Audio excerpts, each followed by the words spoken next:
What's up? What's up? Good evening, people. What's happening? You know who I am, Keith London. Can do a little video.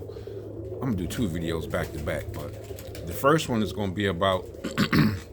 It's a post that's going on that's been talked about on I think it's Facebook, and it's talking about would you rather win with a less than average kit or win with a kit with high velocity spinners that roll right and do everything right? I mean, everybody wants to win with a kit that's got all these good spinners. Everybody wants that. But sometimes it's not the case. And those kits not always going to win either. It's like the person was saying, well, I can't say what I'm not even going to do that. But it's like saying, if I can't win with a good kit, with these right spinners, I don't want to win at all. Okay, let me ask you a question though. Have you ever played sports, competitive sports? So I'm gonna go through 3 sports. I'm gonna go basketball, baseball, and football. In basketball, you need 5 players short, right? All you need is 5 to short, right? So just say you got a roster with 10 people. You have 10, right? You have your 5 stars and your second string. That's what you have. Let's say your top 2 scorers get hurt and your best defensive player get hurt. Now you got to bring in these other 3 guys that can't score half what the other 2 can score, and the other one can't play defense half as good as the other person. So now, do you forfeit and say, oh, I'd rather not play because I don't have my best players? No, you still play. In pigeons, when dudes lose a few birds, even though they got other birds, they know they probably can't compete, but they can still try to fly some pigeons. They will say, my best bird's gone, so I'm gonna take a forfeit. Who does that? I mean, if you don't have enough, period, it's different. In no sport where you can say keep taking forfeits and they won't kick you out the league. They won't let you play. If you keep taking forfeits from non-players, eventually they will not let you put a team in a tournament or so.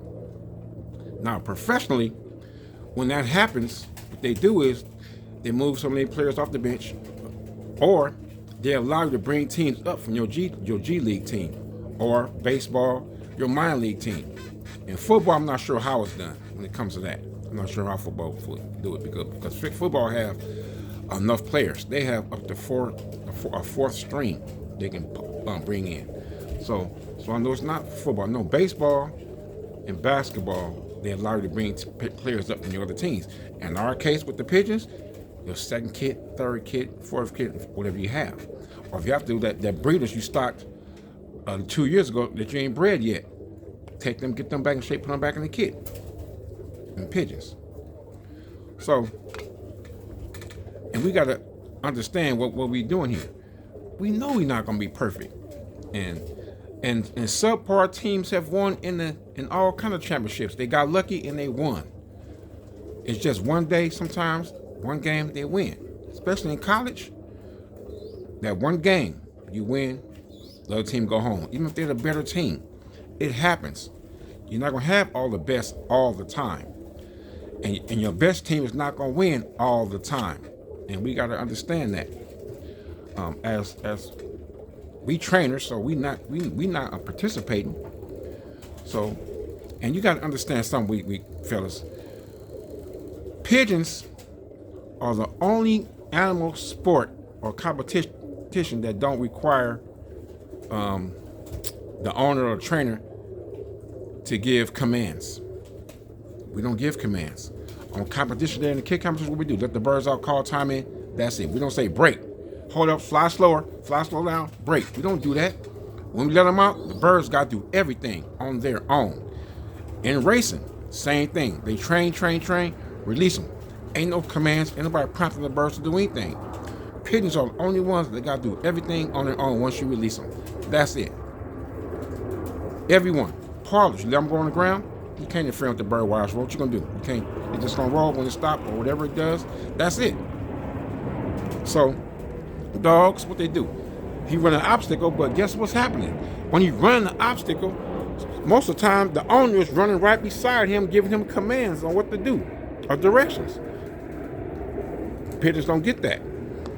So when we say the stuff we say about what birds should do and how they should be, come on, man, we get a little besides ourselves what we asking the birds to do. These birds are remarkable on their own. What we just them do what we do right now, and we got to appreciate that. And sometimes a lot of guys don't appreciate those small things. We train. Release the birds. Once you call time, you can't give a command. You can't do nothing. The birds got to do everything on their own. Based on what you bred, how you bred them, and how you trained them, and how you fed them. That's it. And they got to do everything else. No commands. You know what I'm saying? No prompts, no direction you give them, nothing. So, ease up a little bit. I mean, you ain't got to be easy up, but think about what you're asking the birds to do. You want the birds to be perfect all the time, or near perfect all the time, because that's what you want. And you're not perfect. You're not even near perfect. I'm quite sure you made a whole lot of mistakes in your life. And even with somebody prompting you, you still probably made the mistakes. So, I'm just saying, think about that for a minute. Just think about that. What we ask these birds to do. We ask these birds to do a lot. And on top of that, sometimes they got to avoid the bird of prey. Avoid being eaten. Pigeons, only ones doing competitions, got to avoid being eaten. Ain't none trying to eat a dog when he's doing a competition. Ain't none trying to eat a horse while he's running on track either. Come on, man. They trying to compete. You got something trying to eat them. Not just trying to chase them, trying to eat them. If you have something trying to eat you every time you stepped out your front door, you wouldn't even step out your front door. Or you just stepped out armed. And even sometimes being armed ain't good enough if it's enough things trying to get you, kill you or eat you. Come on. You got to live in an area where people start killing people. Y'all move. You move. So think about what you're asking the birds to do. Come on now. I'm just being real with it. That's as real as you can get it. They're not going to be perfect every time, what we ask them to do. We ask them to fly, perform like we want them to perform to be able to win, and know that something might try to come eat them. Really? Right now. If you knew between your house and work, something was going to try to eat you every day, your ass wouldn't go to work. Excuse me, but you wouldn't go to work. Come on, keep it real. You wouldn't go to work.